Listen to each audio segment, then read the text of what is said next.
43, après la guérison de l'aveugle-né, il dit, nous savons que Dieu a parlé à Moïse, mais celui-ci, nous savons d'où il est. Cet homme lui répondit, il est étonnant que vous ne sachiez d'où il est. Et cependant, il m'a ouvert les yeux. Nous savons que Dieu n'exauce point les pécheurs. Mais si quelqu'un l'honore et fait sa volonté, c'est celui-là qui l'exauce. Jamais on n'a entendu dire que quelqu'un ait ouvert les yeux d'un aveugle-né.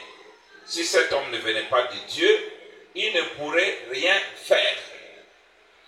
Voilà, j'ai pris ces deux écritures pour montrer la manière de Dieu de faire les choses. J'étais très content quand la première parole du pasteur Charles était de se référer au plan. Frère Branham, comme nous l'avons dit en tant que prophète, il donne les choses d'une manière dispersée, mais il nous remet quand même un plan auquel nous devrions nous référer. C'est comme ici, quand le Messie avait été annoncé pour sa première venue, ce n'était pas vague. Après avoir dit une vierge concevante, c'était un signe par lequel on devait savoir que celui. Et dans Ésaïe 65, on dit, 35 plutôt, quand il viendra lui-même, il dit, il viendra lui-même, alors il y aura ça. Les aveugles vont voir, les sourds vont entendre, les boiteux vont marcher, ou ils vont sauter comme un cerf. C'était des signes par lesquels on pouvait déclarer que la chose est arrivée ou non. Vous voyez mes frères, quand l'aveugle-né, on a essayé de le convaincre que Jésus n'était pas la personne qui devait venir, lui il a dit non, mais on n'a jamais entendu dire qu'un aveugle-né a recouvré la vue. Vous voyez mes frères, donc c'était difficile de sortir cela de lui. Il était convaincu que les signes qui avaient été donnés sont devant lui. Et c'est la même chose aujourd'hui.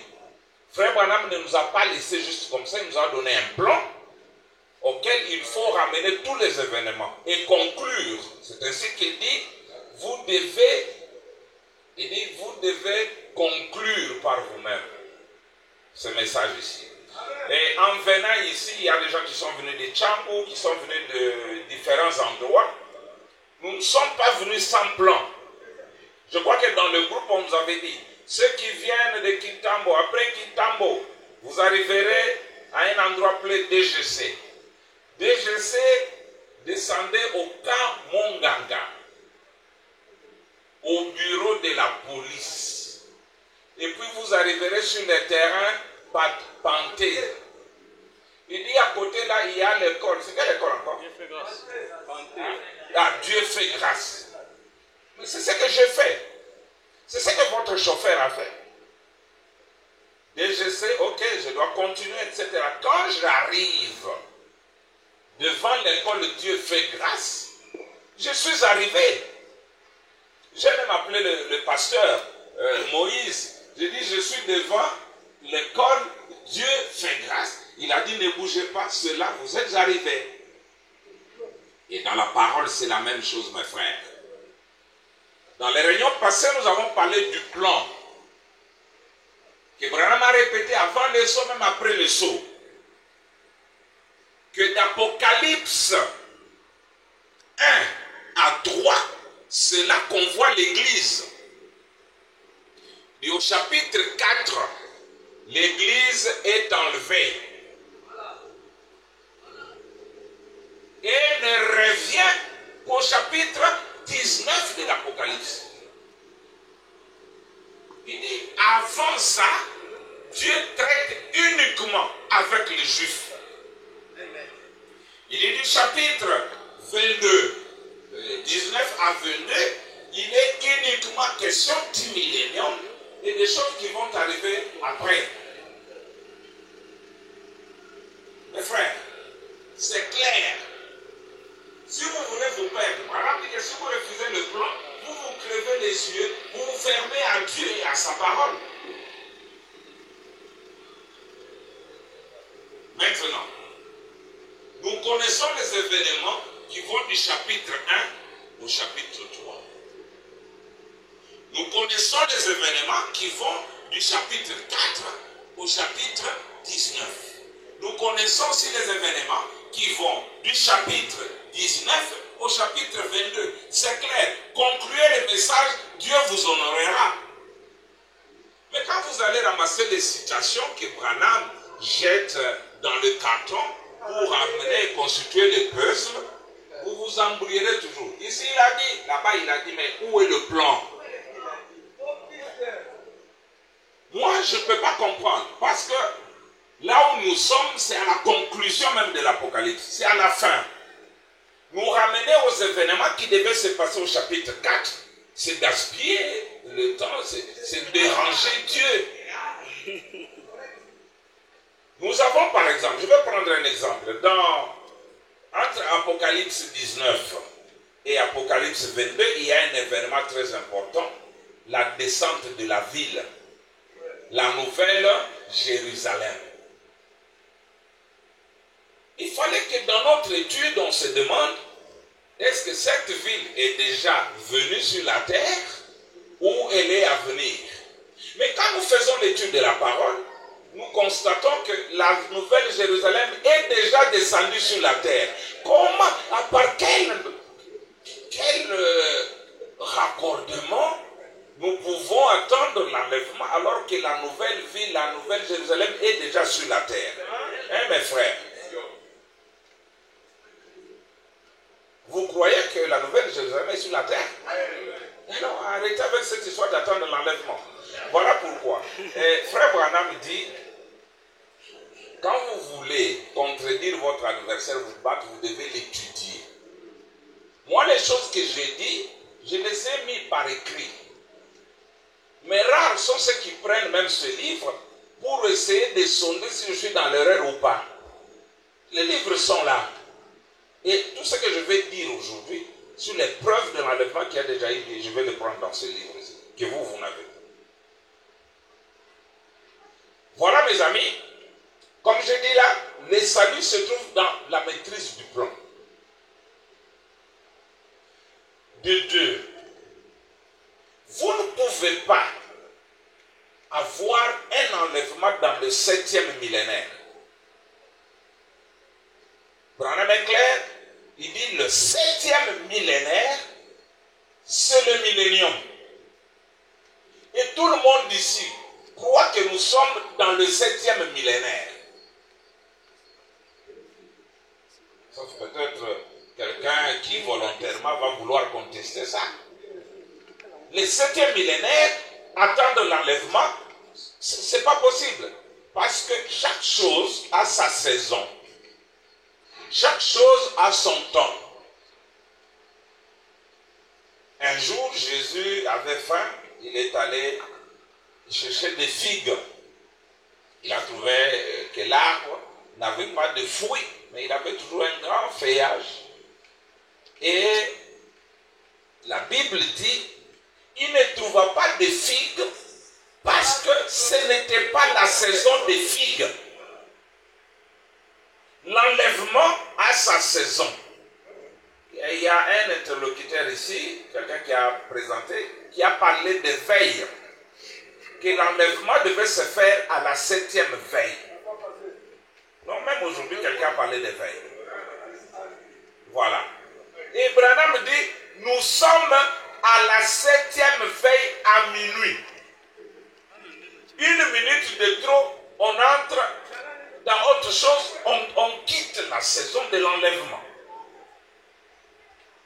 Ce sont des choses que nous allons voir. Et cet enlèvement a quelqu'un qui doit l'accomplir. C'est Eliezer qui a pris Rebecca de chez elle pour l'amener vers Isaac. Eliezer est connu, c'est frère Branham. Il ne peut pas quitter la scène sans accomplir sa mission. Moi, je suis étonné que dans le monde du message, beaucoup se battent pour nous montrer que ce que Branham devait faire n'est pas accompli. Donc, il faut attendre. Les gens fournissent beaucoup d'efforts pour projeter les choses d'aujourd'hui dans le futur. Mais Branham dit que c'est ça l'homme. Il loue toujours Dieu pour ce qui est passé il le glorifie pour ce qui va venir, mais il ne tient pas compte de ce qu'il est en train de faire. Voilà, nous allons étudier ces petites questions-là et je crois que le Seigneur va nous aider.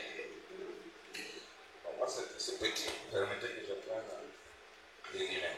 Nous allons prendre quelques preuves de l'enlèvement. La fois passée, je vous en avais donné une qui est conforme au plan. Où William Branham dit, l'Église est enlevée, mais le livre des sceaux encore fermé. Ce livre est ouvert alors que l'Église était déjà dans l'enlèvement, typifié par Jean. Et quand l'agneau a pris le livre sous la forme du lion, il y a eu des chants. Et on pose la question à Frère Branham. Là, c'était dans la vision. Ensuite, dans la réalité, au Branham Tabernacle, quand Branham prend le livre, il y a eu des acclamations, des cris, des alléluia, des joies. Branham dit, voilà, c'est ça ce qui s'est passé. Et on pose la question à Frère Branham. Qui sont ceux qui chantent quand l'agneau prend le livre de la rédemption? Et est-ce que ce sont les saints qui ont été enlevés? Branham dit non.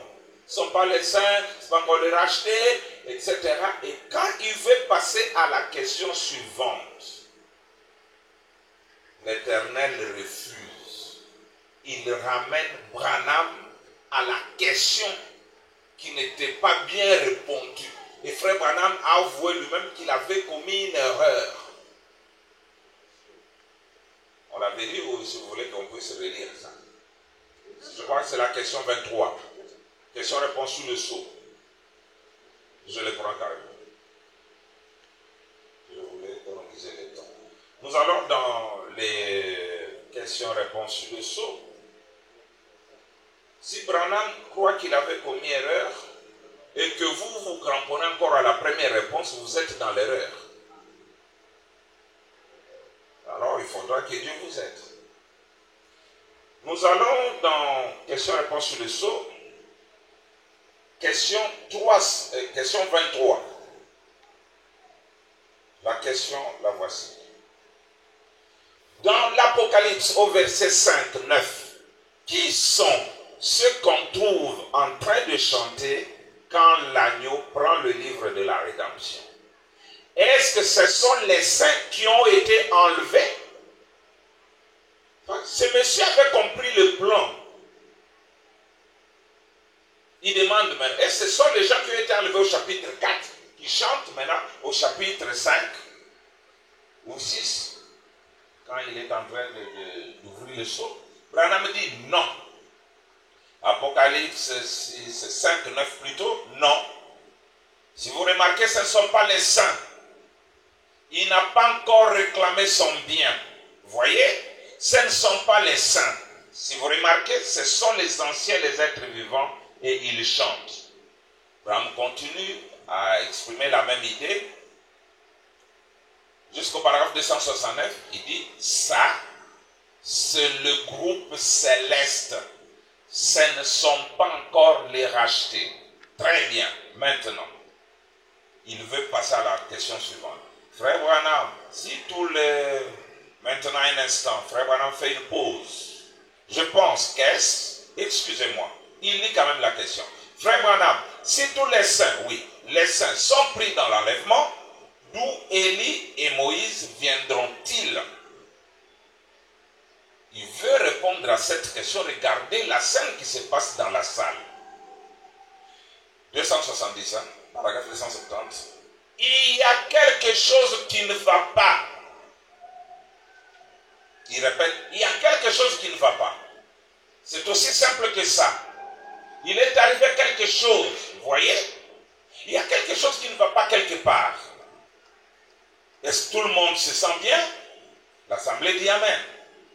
Pas de personne qui est malade ni rien.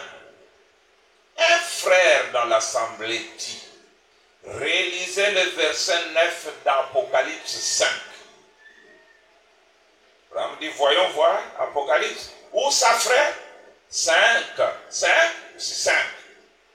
Oh là là, la question à laquelle je viens de répondre. Maintenant, voyons voir les bons endroits. Il lit l'écriture. Quand il prit les livres, les 4 êtres vivants, et chantait les cantiques nouveaux, etc. Abraham dit, le voici, le voici. J'avais fait erreur là-dessus. Voyez? Tu es racheté pour Dieu par le sang des hommes de toute tribu. C'est exact. Maintenant, qu'est-ce que vous dites de ça? Oh, si ce n'est pas la présence du Saint-Esprit qui est ici, qu'est-ce que c'est? Il n'a pas permis. Vous voyez? Je n'avais lu que la première partie de ce verset. Vous voyez? C'était seulement un vers ou quelque chose qui avait été écrit ici. Et j'essaie de me dépêcher pour terminer en regardant l'horloge. Auditoire, écoutez-moi. Mais vous avez vu comme il m'a arrêté là-dessus. Gloire! Vous voyez? Je n'avais pas lu l'autre partie du tout. Vous voyez? J'ai pris jusqu'ici. Regardez bien. Et il chantait un cantique nouveau. Et je me suis arrêté. Vous voyez? Mais regardez bien le cantique qu'il chantait en disant, tu nous as rachetés de toute tribu, de toute langue, de toute nation. Écoutez la réponse. Bien sûr, c'est honteux. Oh, oh là là, vous les voyez? Et en passant, il y avait aussi une autre question. Nos prédicateurs, quand ils lisent, ils se limitent. Là où il avait dit, ce n'est pas eux. Mais il ne faut pas lire la parole de cette façon-là. Parce que quand il prend une autre question, le Seigneur le retourne à la première. Là où il avait commis une erreur. Vous voyez que cette situation confirme le plan, que les choses sont ouvertes après que l'Église a été enlevée. Alors, maintenant, nous allons voir d'autres preuves. J'ai vu quand l'histoire des papes est sortie, les gens se réjouirent, parlaient, mais ils ne connaissent peut-être pas la conséquence de ça. Je sais que ça a été probablement exploité dans une des réunions quand je ne m'étais pas encore joint à vous. Mais nous allons voir quelque chose avec Frère Branham.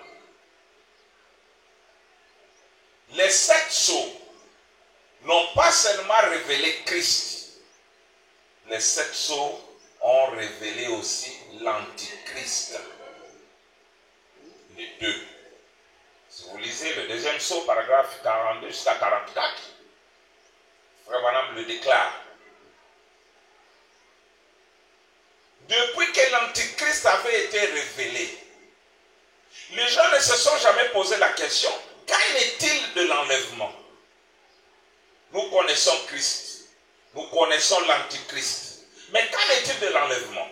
Mais on peut se mettre à transpirer du haut de la chair, à crier, vous voyez, Christ, c'est elle, nous connaissons Christ, vous voyez, nous connaissons l'Antichrist, mais les jours où nous serons enlevés, moi quand je suis dans une salle comme ça, je suis prêt à mourir, parce que c'est un méli-mélo terrible.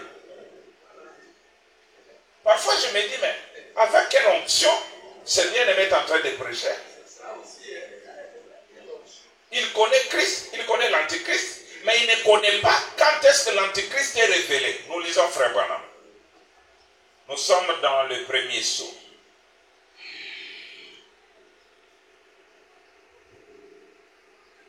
Vous pouvez commencer au paragraphe 84 pour aller vite. C'est là où Frère Branham se réfère à 2 Thessaloniciens, chapitre 2, le verset 7. Et moi je vais aller vite. Là où l'on parle du mystère de l'iniquité qui opère déjà.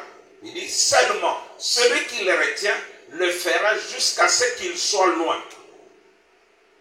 Branham dit qui? Celui qui retient. Donc le mystère de l'iniquité était déjà là, mais il y avait quelqu'un qui le retenait. Mais il dit, il le retient jusqu'à ce qu'il soit loin. Il dit qui? Celui qui le retient. Vous voyez, un mystère. Le mystère de l'iniquité.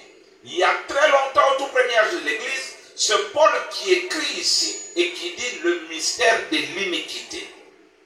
L'iniquité, c'est quoi? L'iniquité, c'est quelque chose que vous savez que vous ne devrez pas faire et vous le faites quand même.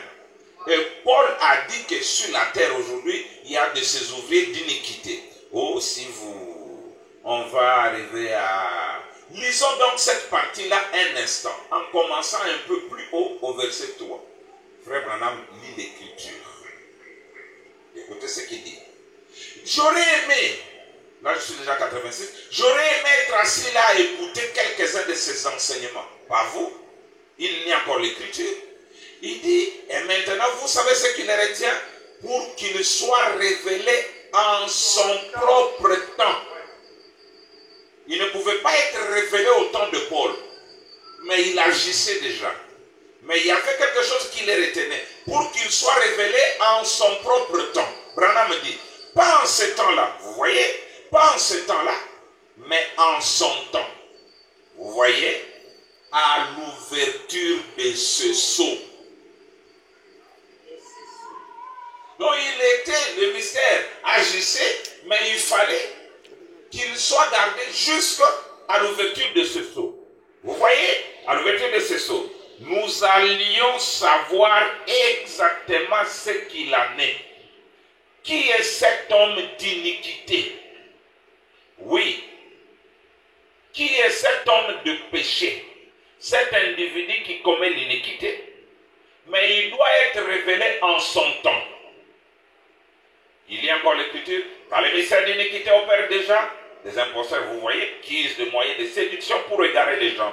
Vous voyez, seulement celui qui les retient, Abraham dit Dieu, les fera jusqu'à ce qu'ils soient loin. Il dit l'Église. L'Église, Christ, l'épouse, soit loin. Donc ce mystère ne pouvait pas être révélé avant que l'Église ne soit montée dans l'enlèvement. Écoutez. Alors, sera révélé à l'ouverture du sceau, en son temps. Paul a dit pas de mon temps, mais au temps où il sera révélé. Voyez, que le Seigneur Jésus consumera par l'esprit de sa bouche. Nous y arriverons un peu plus tard. L'esprit de sa bouche. Regardez, il dit encore l'Écriture, il dit lui, un homme dont l'œuvre est selon l'opération de Satan. Il continue à lire l'Écriture. Il dit ceci. En toute séduction, séduisant les gens par l'injustice, pour ceux qui périssent, pas pour l'épouse, pour ceux qui recherchent les choses semblables, parce qu'ils n'ont pas reçu l'amour de la vérité. Et Christ est la vérité. Et Christ est la parole. Mais eux, ils aiment mieux avoir un credo.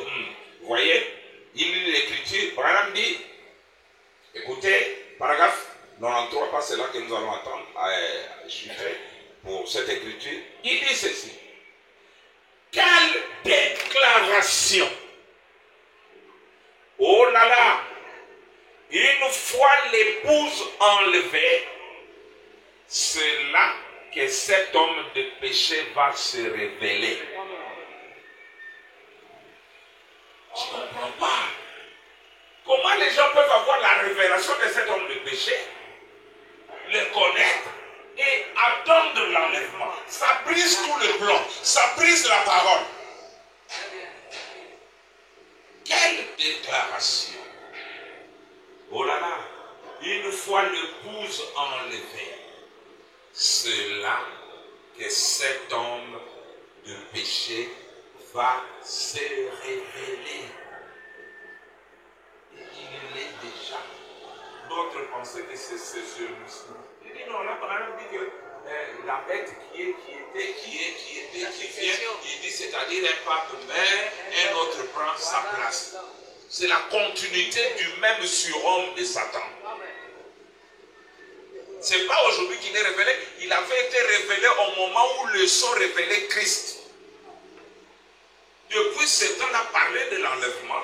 Bon, je comprends parce que nous, la révélation vient progressivement. Je me dis toujours que les frères vont comprendre. Voilà pourquoi nous avons ces réunions. C'est pour s'écouter les uns les autres. Comme il y a eu de bonnes choses que le pasteur Charles a dites sur Élie et Moïse, qui doivent aller scellé de 144 000. J'ai appris beaucoup de choses, mais je me suis dit que seulement cela devait se faire dans la génération de Juifs. Comme Branham le dit au 7e saut, ça je dois lire. Il dit la génération même de Juifs qui verrait le retour en Palestine, c'est cette génération qui devait voir ces choses-là. Cette génération-là est déjà passée, une autre est déjà passée, et tous les 144 000 ne sont même plus en vie, ils sont déjà morts. Alors je me demande, cet Élie qui va venir et c'est Moïse qui iront faire cette chose-là. Mais peut-être ça viendra. Donc des questions. Alors je vais prendre quelques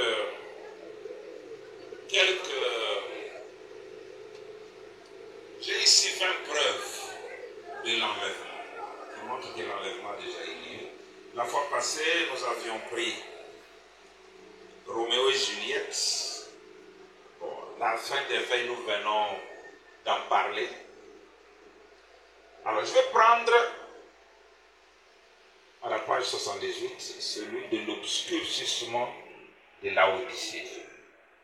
Nous allons voir ce que Branham dit, paragraphe 78. Qu'est-ce que Branham dit à propos?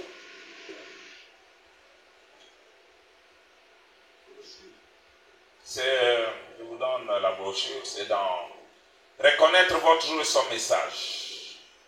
Paragraphe 27, nous descendons. Celui-là me sert de Vadmekum.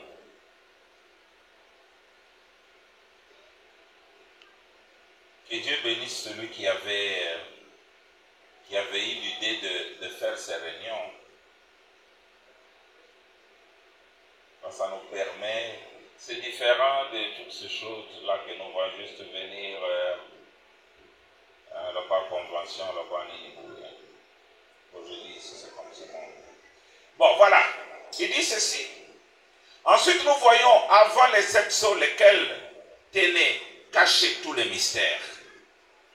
Alors que je ne savais pas ce que j'ai dessiné au tableau pour les âges de l'Église. Absolument pas. Dieu le sait. C'est simplement par vision que j'avais dessiné cela. Alors que je ne savais pas ce que Dieu, 1 an et 6 mois plus tard, allait confirmer la chose dans les cieux par la lune et faire passer ça dans les journaux à l'échelle nationale. Est-ce que je peux avoir le livre des âges de l'Église? Quelqu'un a ça ici? C'est quelqu'un là qui me le donne. Je ne le savais pas. Je ne savais pas qu'il y aurait un mystérieux obscurcissement de la lune, ce qui représenterait cet âge de la Odyssée. Écoutez, 28. Or, sur les journaux, merci. Vraiment, il y a la photo de l'obscurcissement de la lune. Or, sur les journaux, on ne retrouve que les 6 âges.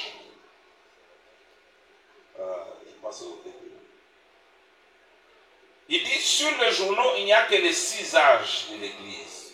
Juste tout au début. Il y a une photo sombre. Ou bien c'est à la fin. Oui, là je l'ai vers la fin. Là je l'ai. Ok, regardez là à la fin. Alors, il dit sur les journaux, on ne retrouve que les 6 âges. Voilà. Voilà, il n'y a que 6 âges ici. Merci. Non, comme ça. Voilà. Il n'y a pas 7. Vous voyez le noir et le blanc, mais quand on arrive à la 7e photo qui correspondait à cet âge, tout était sombre. Nous allons maintenant voir ce que Branham dit à propos. Parce que la partie blanche, ce sont les élus. La partie sombre, c'est l'autre, c'est l'ivraie. Vous voyez? Mais quand on arrive au 7e âge, tout est sombre. Parce qu'il n'y avait plus des élus là-bas. Et Branham dit que lui avait laissé, il va nous dire pourquoi il avait laissé, lui en dessinant, il avait laissé la partie blanche. Il va donner la raison. Voilà, merci. Il dit, or sur le journal, on ne retrouve que les 6 âges. C'est parce que l'église de la Odyssée correspondait à un obscurcissement total. Et si vous remarquez l'application spirituelle, pas naturel, spirituel. La façon dont Dieu a disposé cela dans le ciel, quand je l'ai disposé ici sur la terre, j'ai laissé un tout petit espace, comme vous voyez, juste un tout petit peu de lumière. Pourquoi, frère Branham? Il dit ça, c'était juste avant le moment où les élus allaient recevoir l'appel à quitter cette terre. Voilà pourquoi il y avait un tout petit de blanc.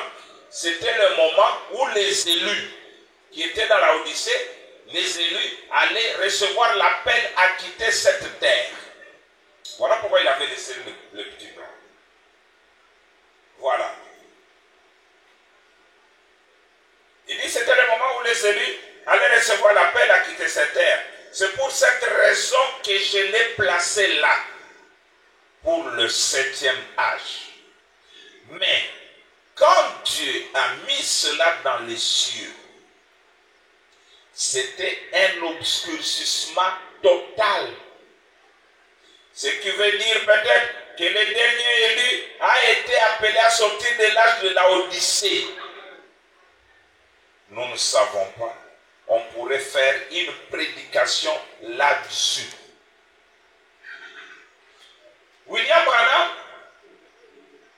lui laisse un tout petit plan. Il dit non, je ne dois pas mettre tout en noir. Parce que les élus n'ont pas encore quitté la terre, bientôt ils vont quitter. Mais quand Dieu place ça dans les cieux, il enlève même le noir là. Il dit c'est fini, la chose est accomplie.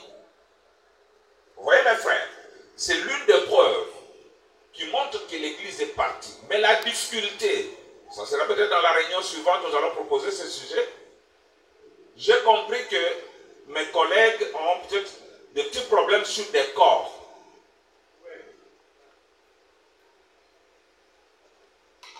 Les corps, comment on est ici, comment on peut être enlevé.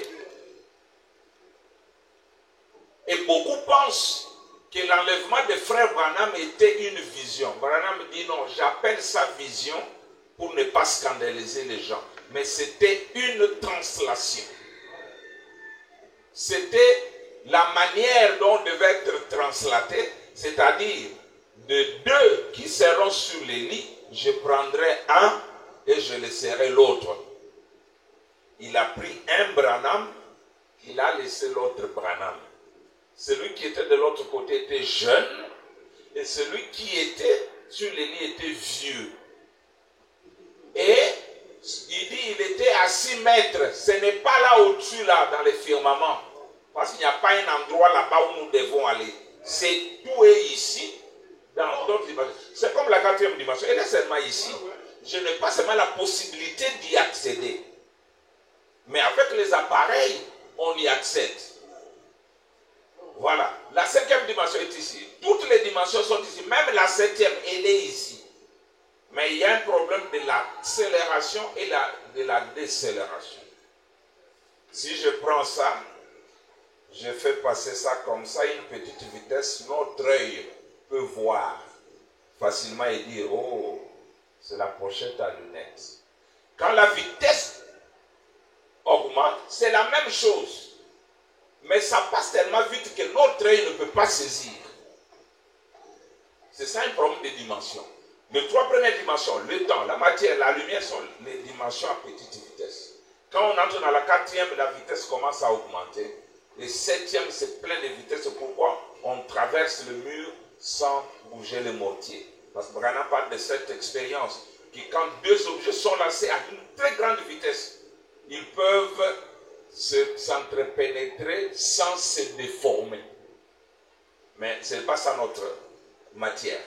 Maintenant, nous verrons, peut-être qu'on va aligner l'histoire des corps. Parce que déjà on dit, je vais ressusciter, toujours dans ces corps, frère, la même matière. Oui, Branham dit que Dieu est créateur.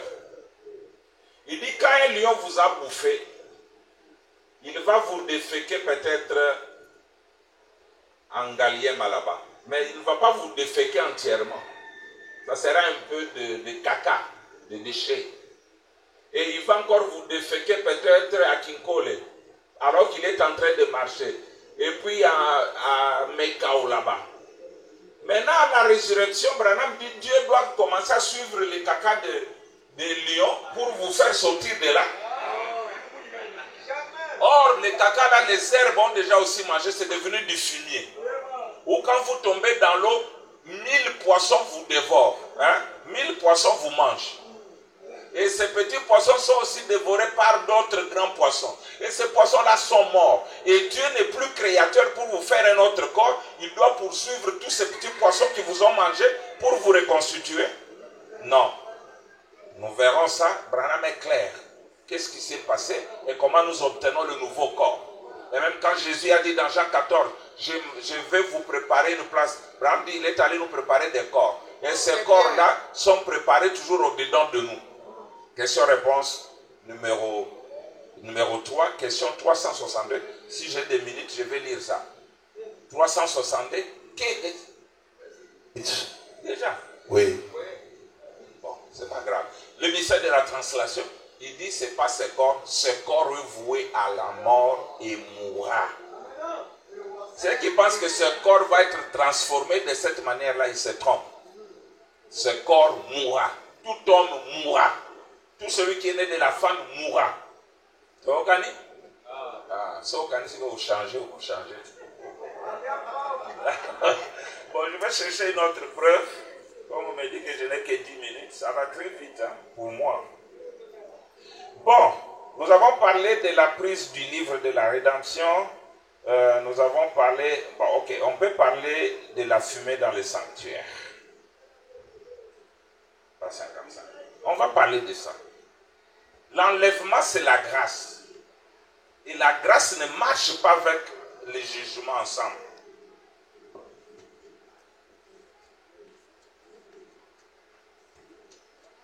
Bon. Et la fumée là que les gens... Bon, vous pouvez lire, vous, dans Apocalypse chapitre 4, partie 3, à partir du paragraphe 98, et jusqu'au paragraphe 101, où Frère Branham dit ce que je viens de dire là, que les deux, les tonnerres, les éclairs, ne marchent pas ensemble avec les jugements. C'est comme sur le mont Sinaï, Moïse était là dans le feu, dans la fumée. Il dit c'était le jugement, ce n'était pas la grâce. Apocalypse chapitre 4, partie 3, prêché le 8 janvier 61, paragraphe 98 au paragraphe 101. Alors, dans la brèche 201-202, William Branham dit quelque chose là. L'agneau est en train de s'avancer de la gloire pour intercéder, donc, pour faire valoir maintenant ce droit de sa rédemption. Souvenez-vous ici, il avait été occupé à son œuvre de médiation. Mais souvenez-vous, ces sceaux sont sur le point d'être ouverts. Alors, l'agneau est venu du sanctuaire de Dieu. Il s'est avancé. Attendez un peu qu'on en arrive à 7 heures, qu'on prenne 7 demi-heures où il est silencieux. Le sanctuaire est rempli de fumée. Il n'y a plus d'intercession. Le sacrifice est parti. C'est un tribunal. Il n'y a plus de sang dessus parce que l'agneau couvert de sang s'en est allé. N'attendez pas jusque-là. Vous vous souvenez, dans l'Ancien Testament, tant qu'il n'y avait pas de sang sur le propitiatoire, c'était le jugement. Mais tant qu'il y avait du sang dessus, il y avait de la miséricorde. Frère Branham donne plusieurs 5 coups sur la chair. Mais quand l'agneau s'est éloigné, c'était terminé. Ok. Vous pouvez aussi prendre rapidement question-réponse numéro 2 du 23 août 64 soir. Paragraphe, question 306, paragraphe 173, nous descendons. Là, Branham montre que l'enlèvement a d'abord lieu et l'agneau s'élève, il prend le livre. Donc, c'est toujours conforme au plan. Il dit ceci. Après que l'épouse aura été enlevée, y aura-t-il des vierges folles qui seront sauvées? Ou seront-elles toutes perdues? Non. Vous voyez, tout sera terminé pour l'Église des nations une fois que l'épouse aura été enlevée de la terre. L'Esprit de Dieu quitte la terre. Celui qui est souillé s'essuie encore. Les justes pratiquent encore la justice. Celui qui est saint se sanctifie encore. Autrement dit, le sanctuaire devient rempli de fumée. Là où l'avocat se tient pour plaider la cause, Christ quitte le sanctuaire. Son temps de médiation est terminé. L'enlèvement a lieu. Il quitte le sanctuaire, s'en va prendre les livres de la rédemption. Amen. Un peu d'amen. Amen. Ah, vous pensez que c'était une blague? Veuillez relire, pasteur, parce que nous ne sommes pas venus pour rien. S'il y a une écriture, nous devons bien écouter ça. Donc, questions et réponses numéro 2 de 1964. Question 306, paragraphe 173, 173. Voilà. C'est là qu'il dit ça. Vous voyez, il ne peut pas, quand il quitte le sanctuaire pour aller prendre le livre, l'enlèvement a lieu. Voilà. Maintenant, je lis le 6e sceau pour cette matière rapidement. Non, je n'ai plus de minutes, hein, j'ai plus beaucoup de minutes. On vous ajoute 2 minutes. Veuillez relire questions et réponses numéro 2 là. Parce qu'il y a aussi ceux qui nous suivent en ligne qui ont besoin d'avoir une précision sur l'enlèvement. Question 306. Après que l'épouse aura été enlevée, y aura-t-il des vierges folles qui seront sauvées ou seront-elles toutes perdues? 173, le paragraphe. Non. Vous voyez, tout sera terminé pour l'Église des nations une fois que l'épouse aura été enlevée de la terre. L'Esprit de Dieu quitte la terre. Que celui qui est souillé se souille encore. Les justes pratiquent encore la justice. Celui qui est saint se sanctifie encore. Autrement dit, le sanctuaire devient rempli de fumée. Là où l'avocat se tient pour plaider la cause, Christ quitte le sanctuaire. Son temps de médiation est terminé. L'enlèvement a lieu. Il quitte le sanctuaire, s'en va prendre les livres de la rédemption et il prend possession de tout ce qu'il a racheté. Il n'y a plus d'œuvre de médiation. Combien comprennent cela? J'en ai parlé quand j'ai traité de l'un des sceaux où, oui, les sceaux, je crois que c'était ça. Christ avance pour prendre possession du produit de son œuvre de médiation. Alors, pour la même idée là, 6e sceau, nous allons voir si cette fumée était déjà remplie, était déjà donnée. Paragraphe 120, 6e sceau. Il n'y a plus de sang sur le trône du sang dans le sanctuaire, du tout. Il n'y a plus de sang sur l'autel. Le sacrifice a été retiré et il ne reste plus que de la fumée, des éclairs et du jugement et le jugement à l'intérieur. C'est exactement ce qui est déversé ici ce soir. Or, au Abraham Tabernacle, on n'a pas vu une fumée littérale. Mais il dit que cette fumée et les éclairs, ces choses-là sont déversées ici même, maintenant, ce soir. Voyez, l'agneau n'est plus à son œuvre de médiation. L'œuvre de la médiation sur le trône là-bas est terminée. Est terminée. Et le sacrifice, comme nous l'avons typifié d'une façon parfaite, le parent rédempteur, l'agneau sanglant, etc. C'est terminé. La fumée, là, les éclairs, on ne peut plus parler de l'enlèvement qui est la grâce, là où il y a le jugement. Je vais prendre une autre citation rapidement ici. Seulement, Christ dans, comment vous appelez, Dieu se cache et se révèle dans la simplicité. Il a parlé de la résurrection, mais moi je vais prendre juste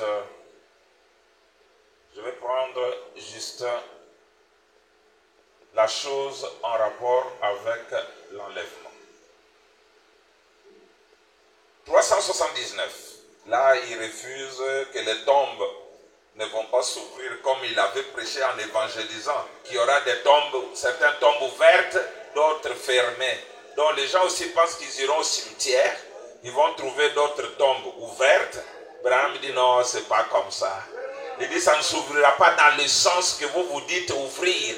C'est pas que Dieu va sortir un vieux cadavre là-bas et l'amener. Il dit non, c'est du péché pour commencer. Voilà, 379. Maintenant il dit 380, ce sera un secret. Parce qu'il a dit qu'il viendrait comme un voleur dans la nuit. La nuit, là, nous l'avons vu dans l'autre réunion, que c'est la nuit prophétique des âges de l'Église. Ah, voilà. Il viendra comme un voleur dans la nuit. Ça, il nous l'a déjà dit, l'enlèvement. Ensuite, les jugements s'abattront, le péché, le fléau, la maladie et tout, et les gens chercheront la mort à grand cri. Quand viendra le jugement? Seigneur, pourquoi ces jugements sur nous, alors que tu as dit qu'il y aurait d'abord un enlèvement? Il dira.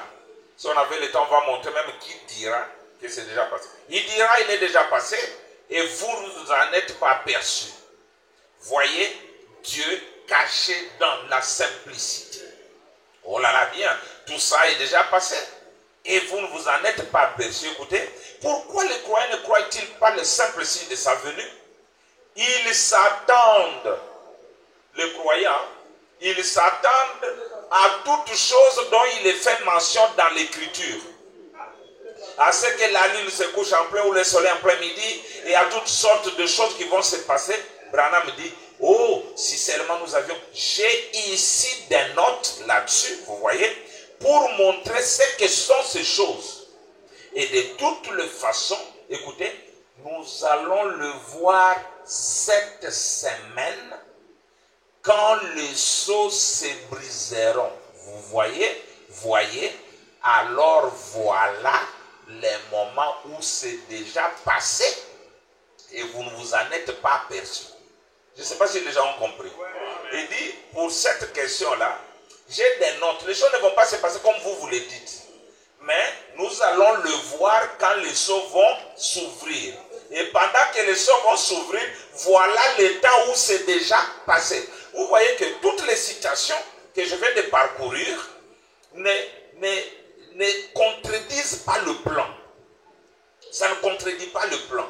Il est 16 heures comme on m'avait donné 2 minutes. Je prends une autre preuve parce que j'en ai vraiment beaucoup. Je voulais prendre l'habit des noces. L'habit des noces, vous devez savoir qui vous rêvez l'habit des noces. C'est William Branham. Ou bien je prends... J'allais prendre ça, j'allais prendre le repas de noces aussi. Bon, ou bien je prends carrément l'apparition de la nuée. 47. La nuée, mes frères, dans la nuée, les gens devaient comprendre que quand la nuée apparaît, là-dedans, il y a les enlevés et il y a les ressuscités. La nuée ne vient pas pour enlever et ressusciter. Non, parce que la nuée revient pour les 144 000. Dans Acte 1, il est monté, il était enveloppé dans la nuée et les anges ont dit homme galiléen. Pas les gens des nations. Il reviendra de la même manière que vous l'avez vu allant dans la nuée. Et dans Matthieu 17, il y avait Christ, Jésus sur la montagne. Élie, Moïse est venu d'abord, la résurrection, les 6 arts. Et Élie est venu qui était le messager du dernier jour. Et tout était confondu en une seule personne. C'est lui qui s'est présenté devant les 144 000. Un seul ayant en lui Moïse et Élie. C'est là que nous verrons le mystère d'Élie et Moïse qui doivent aller en Israël. Tout était confondu dans William Branham. Maintenant, nous lisons quelque chose dans comment vous appelez ça? Le sceau de Pâques. Et puis, on termine dans quoi? Comment vous appelez? C'est le lever du soleil. Le sceau de Pâques, c'est en 65.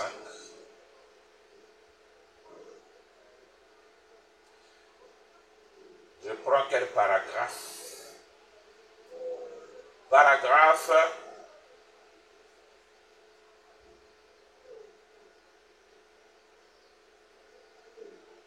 Descends ici. Ah, qui est ce savant qui a dit ça là?